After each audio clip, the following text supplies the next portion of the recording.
the opportunities on Cursed Hollow to gain an advantage through split pushing definitely exist. Definitely exist. You know what? That could probably work. That composition they were just running, they could probably run that again. The Asmo, the Abathur, both will get value on this map. So it's like anything is the sky here right now.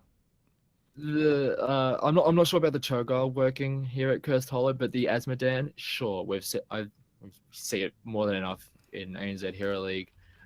The Abathur, we've seen that work throughout the world on this map. Composition, you need something like an Illidan or even a Genji, even a Greymane, something to dive with, or just some solid beefiness to work with when it comes to the Abathur. So there are some of those picks that can still follow across from that previous game, but we'll have to see how they go as we are getting into this third map. It is Cursed Hollow, and the blue side will have the first pick. The bands have been pretty interesting. I actually like them. It's we focus a lot in the ANZ region on sort of like what's meta or what's hype here when it comes to our bands, but we see a lot more what's good or bad versus our composition so far in this the 2 games we've seen. Not too bad.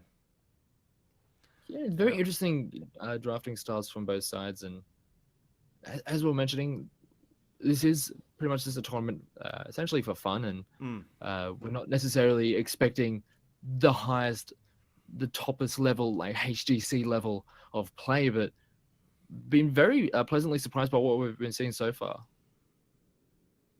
The picks are still there.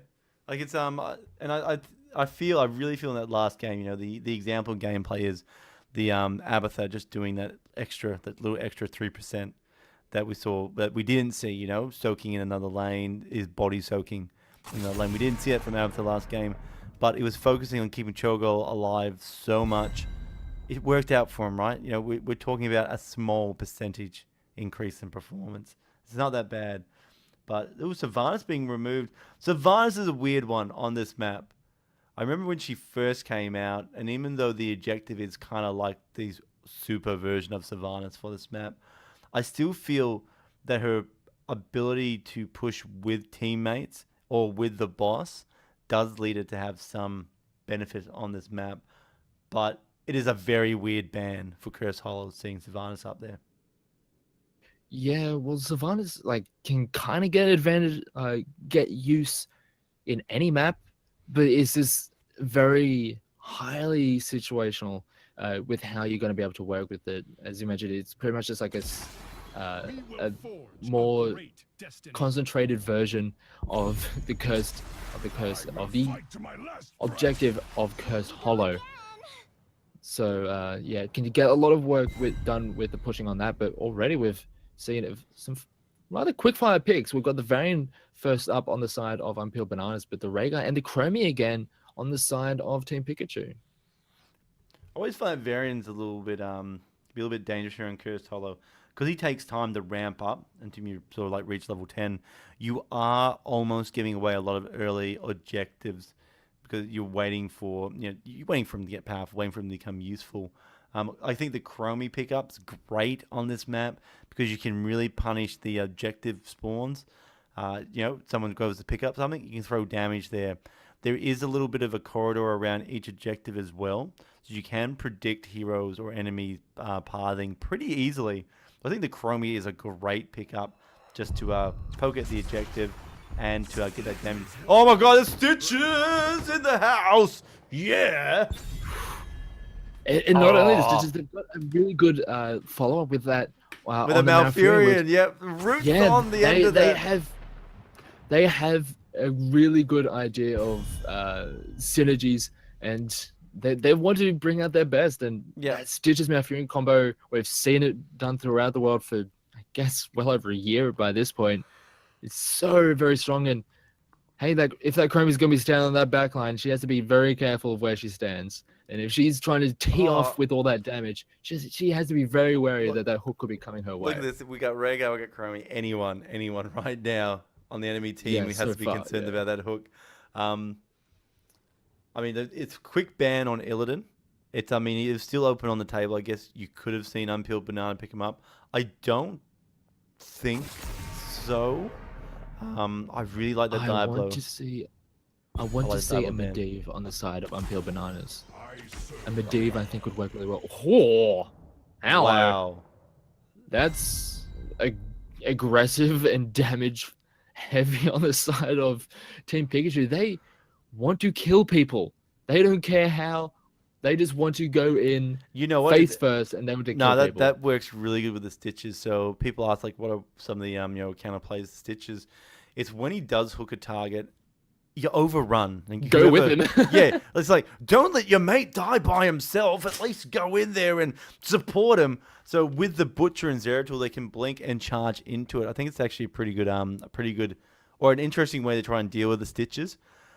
The only trouble, one of the reasons on Cursed Hollow Stitches is so good is because there's so many nooks and crannies that when you pull an enemy hero across, you're not just pulling them in an open lane.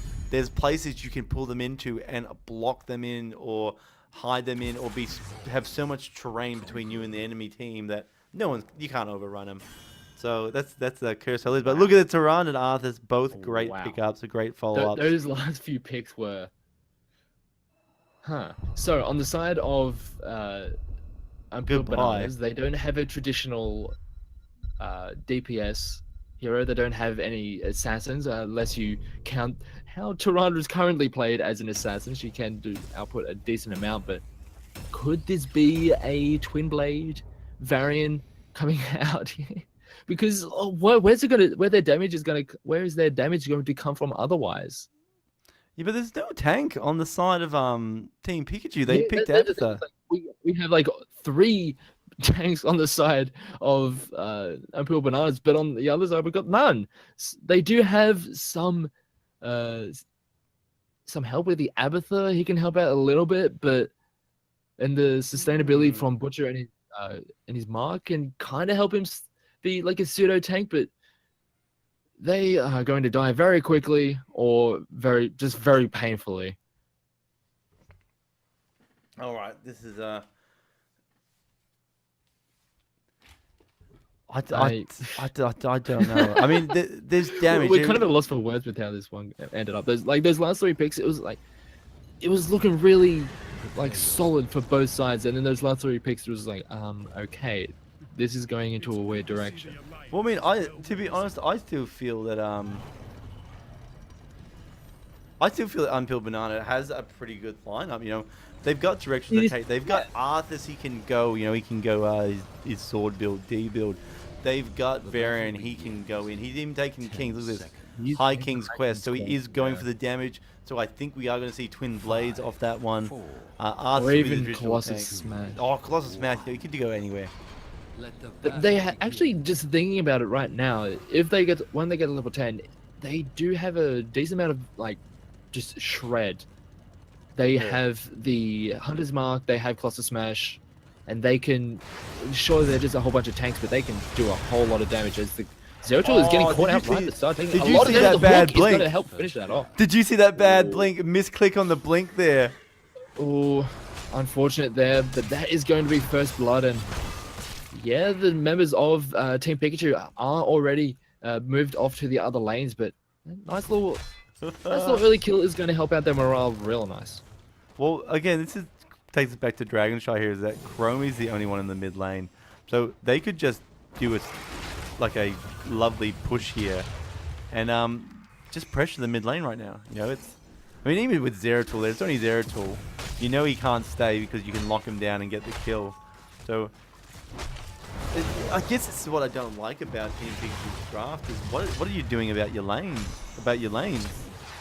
And one thing I'm worried about is that when we start to fight around those tributes, who's the first to go in? Because yeah, the Butcher can charge in, but you don't necessarily want him to be the full focus. No, he has to be. There's no one else. He needs some help in there, and all you have there is maybe a Rhaegar. You have a Rhaegar, you have a Zeratul who, yeah, you don't want him taking any of the focus fire, and that Chromie Likewise, you don't want her taking focus fires, so it is a rather precarious situation for Team Pikachu. They have to play these fights very carefully as we do get engaged on the mid lane, but the damage is only just now coming out from the Chromies. It's not nearly enough to take down that Arthas. There's way too much health there. I think this is... Look at that. Oh... This I is just don't know rather how the interesting draft ejectors are going to work. Yeah, I just don't know how the ejectors are going to work. I mean, the Butcher has to be the one to go in. And we might have to... And they might have to wait till level 10 till they can really engage. But the trouble here is that Team Pikachu... Well, right now, they've got to be working on level advantage. That's the 100% they've got to be working on that. Butcher's got to be roaming around with Zeratul. And they've got to be locking down a Malfurion, a Tyrande, and getting a kill. Not seeing that right now. Butcher is dancing with Arthas in the mid lane. Unless Butcher and Chromie can get a kill on Arthas. I doubt it. And especially with how the Butcher has been changed recently, with a lot of his stacking being focused towards getting hero kills. And with him not really getting that, it's going to slow down his stacking meat talent quite a bit. But they do get a nice collapse down onto the Arthas, as he does get quite a rotation, taking a lot of damage, but the healing gets a little bit... It's going to be enough, but the damage coming out for the Chromie is almost able to finish them off, but they start to turn it around as they are going to interrupt this channel as the Baron is going to move on to the point, taking a lot of damage in return, but one thing that's going to start to be a problem is the amount of range damage coming out of the side of Unpeeled Bananas. It's not entirely consistent. We have the Malfurion with that Moonfire for interruption. We have the Tyrande with some of those Lunar Flares, but they don't have a very consistent range DPS right now, and this could become a bit of a problem as they do get a charge down onto the Malfurion, but they're just going to turn around on him, and he is going to die immediately. Oh, look, I think we just saw the objective. That's the objective every time now. I think that was a really good early start. Like, they put so much pressure on Arthas with the Butcher. They nearly got him. I mean, that's just the power of someone like Chromie. You know, Chromie can just dish out so much damage that, you know, Butcher, Zeratul can really finish off. So it does make a bit more sense when you think about it like that. The amount of damage and the amount of snap lockdown. Poke damage as well. Yeah, you can kind of see the idea, but it's just coming down to execution, and they kind of mistiming it, and also they're going on to one of the most durable of targets. Sure, he doesn't have the spell armor, the Arthas, as some of the other tanks, more tuned towards auto attack damage, but he still has a very high health pool and is very tough to burst through. And now we are getting to this second tribute point as the Chromie is already set to tee off. Are they just giving this one up? No, they finally locked down. Butcher Chromie's in trouble. She was discovered in her location. She will be taken out. Oh man, I thought that was so risky. I knew that was risky. It's like Chromie. She had that sneaky play. She was getting in that little alcove trying to throw off some sneaky damage, but when the rest of the team backed away and there's no one else to help out, yeah, she was kind of up shit the paddle there. Oh, there's no way she's coming out on top of that one. So that's two tributes right now. Unpeeled Banana, sitting there with the second trip. One more and they can do a massive push in this game. And that's, ooh, nice hook there, comes out the Butcher. Then Roots comes down, they lock him in place. Can they get the kill? No, he does manage to get away. Summer Ashley is on a little bit of trouble now, but she does parry it off. Very you beautiful sweet prince. But he doesn't actually have the shield wall. Has gone for the Warbringers and also his second win. So not the parry build that we're kind of used to seeing. So very much pointing towards either a constant smash or even the dreaded twin blade build as we get to level 10, which is actually fastly approaching as we are coming into this third tribute. As we have to see if members of Team Pikachu can actually do anything about this. They're not in a really position to do it at the moment. It looks like they're just surrendering this tribute. Chromie can poke, but Chromie's so far forward. Varian's going to be able to easily get that kill with Malfurion throwing down the Roots. Chromie has been replaced. Butcher's gone against Surrender in the back line. It's all or nothing right now for the Butcher. Can he secure the kill? Yes, he does with the assistance of Zeratul. 1-for-1 trade right now. And 10 has been picked up. Is that Colossus Smash, GL? Is that what you were just telling me? That is the smash, and we saw it right there, and we saw, even though it doesn't necessarily bring the most, the highest overall DPS, the sheer burst damage, as they do get it hooked down onto the Chromie, and they use the Colossus Smash, they actually use the Gorge as a Bloodlust gets used. They're not able to follow up. It's going to be another kill, and this is going to allow Unpeeled Bananas to just push so much harder. They're actually going to commit quite a bit to this defense as the Lamp to the Slaughter gets used, as does the Ultimate Evolution, but the Starfall and also at the Tranquility, we're seeing a whole bunch of heroics we're not used to seeing out from this one, as the rest of Team Phijkchu are coming in to help out, but all they're doing is just funneling into their death, and this is just going from bad to worse for Team Phijkchu, but it's looking really good for Unpeeled Bananas. Oh yeah, they've got the curse. There's 20 seconds still up. At the end of it, there'll be 13, so they're gonna have the clear talent and level advantage. And they're just going to. The game is just gonna run away now. Avatar was killed in the bottom lane because there's no protection from any of the structures. And that's going to be the rest of that curse done, but so much damage was done. All 3 of the outer forts were taken down. A whole bunch of the towers were taken as well, but it looks like the Stitches has overstayed his welcome. The rest of Team Phijkchu are here. They are going to body block him away, and there's not really much he can do at this point. He does gorge up the Chromie just to say how you do. And that is going to be a nice kill going over to Team Phijkchu, and the Butcher does come in to help out with an assist to start picking up some of those meat stacks. But they've still got a fair bit of work to do, Disco. Oh yeah, there's still 3 levels down. There's still a talent down. I mean, they're going to be putting some serious overtime into these lanes till I get back. Oh.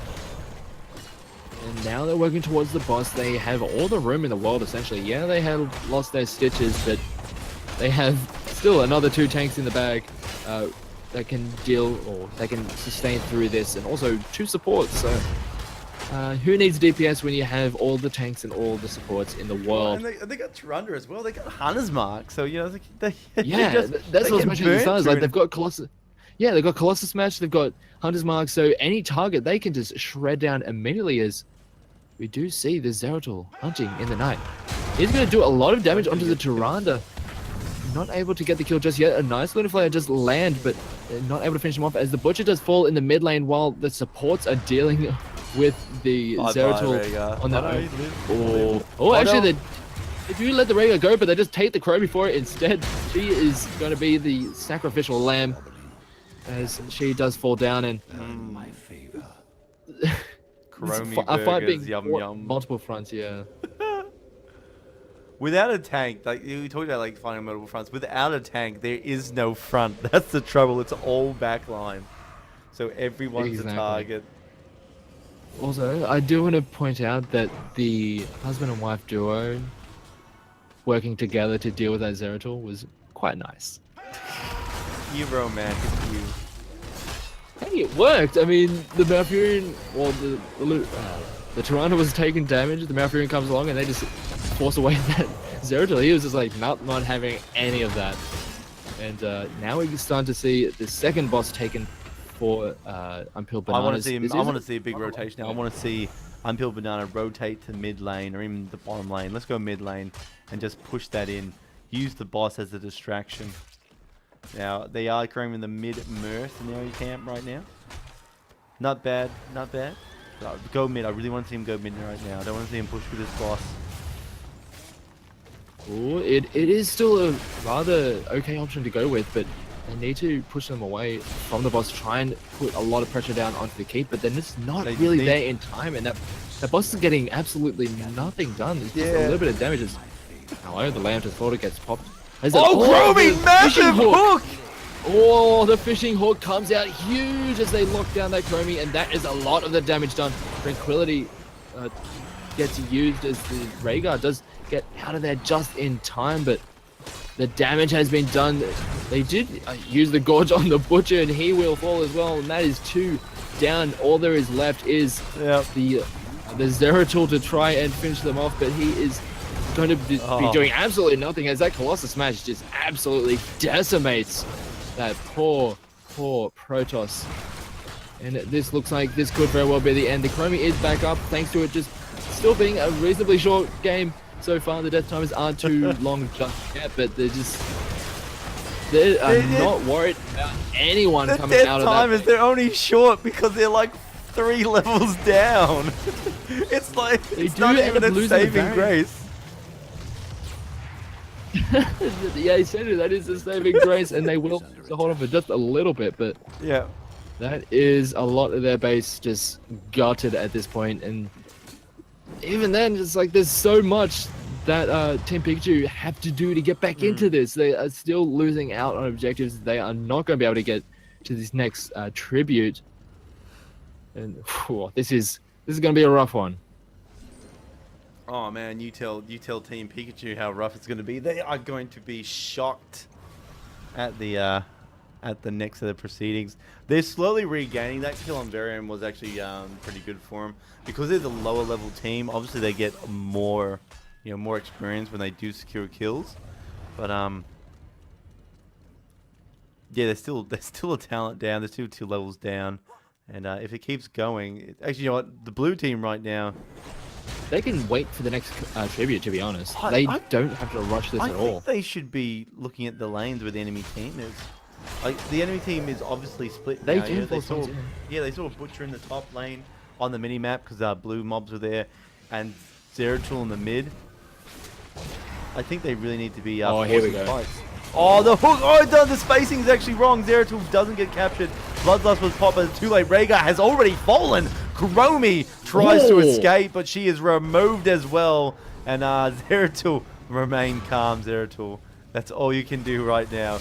Because he blinked out of the way. He's trying to escape. Varian goes in. He's slowed down. He will fall. It is 3 for none. Lovely rotation there. You know, it might be Predator Zeratul, but it's the blue team. It's these killer bananas that are going to get you. Yeah, that was just incredible. The amount of damage coming out of this just almost pure tank lineup, it can really catch you by surprise. We saw the Rhaegar just drop immediately, and then the Colossus match onto that Chromie, trying to use that bye-bye talent at 13. Oh, she went to bye-bye, try and get out of there, but it was like, yes, sure, you have it reduced the halving time by 75%, but even then, it was still too long and just died immediately. And this is going to be the curse. They did already lose their Rhaegar. That Colossus smash is demolishing the members of Team Phijkchu as they do get the lockdown onto the Chromie. They use the Gorge to lock down the Chromie to keep her in there for a little bit longer. They finish her off. The Butcher is going to fall as well. The last of Team Phijkchu are going to fall, and absolutely no harm done to Unpeeled Bananas, and they are going to quite convincingly finish off this series. It is going to be a 2-1 to Unpeeled Bananas, and they will continue on in this upper bracket. There you have it. That is one reason why you should always pick a tank going to these matches. But just looking at each side's composition there, I think this really does just come down to the fact that what was Team Phijkchu's game plan? I don't think there was anything well, I mean, the draft isn't a traditional draft. It's very unorthodox. Not having a traditional front line means that you can just get overrun. Look, I like the fact that Butcher was kind of picked up as an option to the Stitches. I think there's merit there, and there's something to explore. But last pick, Abathar. I want to point you towards the damage number of that Varian. 51k, and the next highest in the game was the Chromie at 22. He was doing work.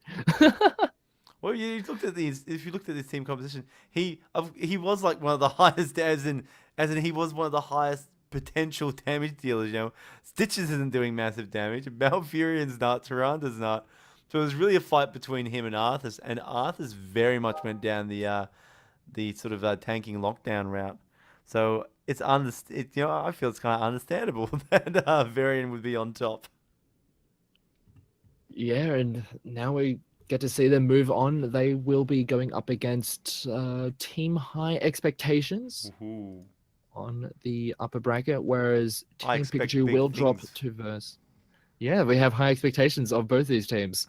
Ha ha ha. As Team Pikachu will drop down and they will verse the moderately good. So expecting moderate things from them, I guess, as well. But I believe we can just go to a quick 5-minute break while we get this next series set up, but we'll be right back after that. Yeah, guys, don't go anywhere. Next up, High Expectations versus. Oh, I put down Team Picture. Did the wrong overlays. Oops. let me try it again with the team that actually won.